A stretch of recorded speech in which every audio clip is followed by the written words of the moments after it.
Well, I'm sure you're paying attention to the cartel wars that are going on right now. Yeah, it would be so much better if Americans did not like cocaine. That would just solve half of this overnight. Or if cocaine was legal.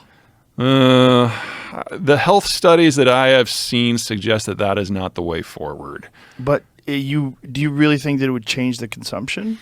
Oh, it would definitely alter the consumption. How, I don't know. This is not something I'm an expert at. But most of the people that I've seen who have done the assessments suggest that any gain in terms of law enforcement and criminal activity would be lost in terms of work days and sickness. So from a purely economic point of view, at best, it looks like it might be a wash. So the legalization of cocaine, in your opinion, would cause more use and more problems? Probably. But wouldn't Just it different ones. stop all these fentanyl overdose? Because this is an issue with the illegalization. See, that's the problem. When you ask people why they're taking what drug, to say that if cocaine was immediately available that they'd stop taking fentanyl, I don't know. But they're not taking fentanyl on purpose. Oh, you're talking about the stuff that's cut fentanyl in. deaths is cut. Like cocaine fentanyl deaths are very high. Well, then you're talking about a regulatory issue. And just keep in mind that whenever you move something in from an illegal to a regulatory point of view, there is how should we call this? An adjustment process. So I live in Colorado now, which was the first state to legalize pot. And what we discovered was that, yes, you solve some problems and you bring a lot of money in for the government, but it has criminalized a lot of economic activity in Colorado. Because think about what happened with pot. It's still controlled from a financial point of view at the federal level. Mm-hmm. So banks won't touch it. So all the pot dispensaries have a walk-in safe where they keep all the cash. Yeah. So the Federal Reserve is like, this is a theft issue. This is a security issue. We can't allow this to happen. So what we're going to do is we're going to hire out a bunch of armored cars and trucks, and we're going to send these to these pot dispensaries after hours. And with armored guards, we're going to come in and we're going to take all your cash. We're going to spray a lot of Febreze on it. We're going to take it back to the Federal Reserve building. We're going to count it and give you a digital deposit. The Sinaloa cartel is like, whoa. Let me get this right. The Federal Reserve of the United States of America is now in the business of money laundering. Count us in. And so now they are laundering their money through the pot industry of Colorado. And it's generated just a different problem. This is a gentleman named John Norris, and he started out his career as a game warden, a guy who checks fishing licenses and stuff. And along the way, he discovered that because of the legalization of marijuana in California, they decriminalized it to the point where growing it is a misdemeanor.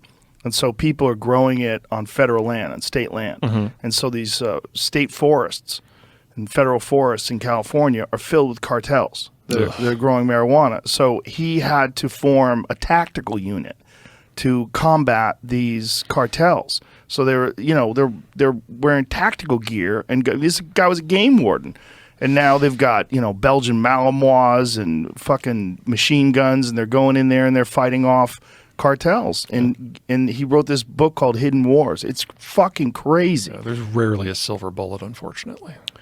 But this is the problem that you have when you have it illegal.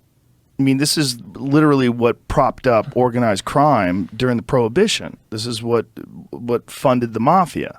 They ran booze illegally because it was illegal. Well, so criminals are going to be in charge of things that there's a demand for when there's an enormous economic incentive. I think the mafia is a great example for why you shouldn't look for the silver bullet. Because, yes, that in the 1920s during Prohibition was one of the big reasons it got going. But the mafia didn't waste any time in diversifying, and neither of the cartels. So one of the many problems in Mexico today is that the cartels have diversified. They've gotten into cargo theft and kidnapping and avocados and limes and real estate and local government. And criminality is always going to exist. Now, the attractiveness of gutting them of some of their primary income, should we look at that? Of course.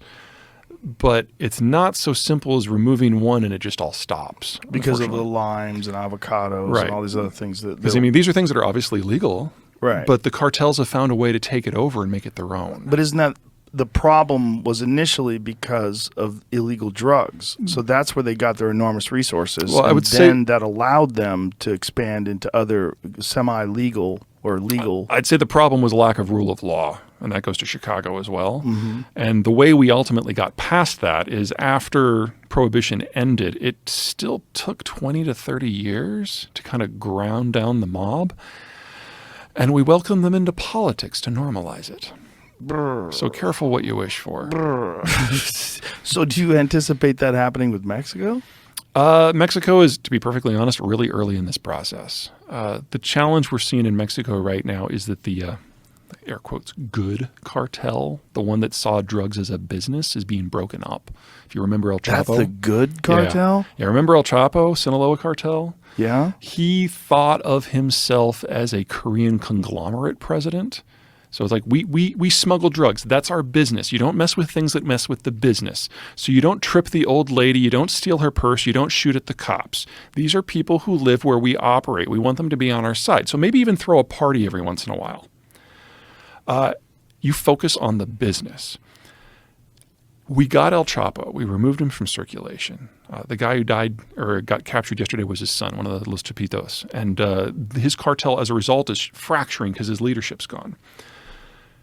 The replacement cartel is Jalisco New Generation. They're led by a former Mexican military officer who thinks that rather than don't shit where you sleep so that the people on your side, whenever you move into a town, you shoot it up.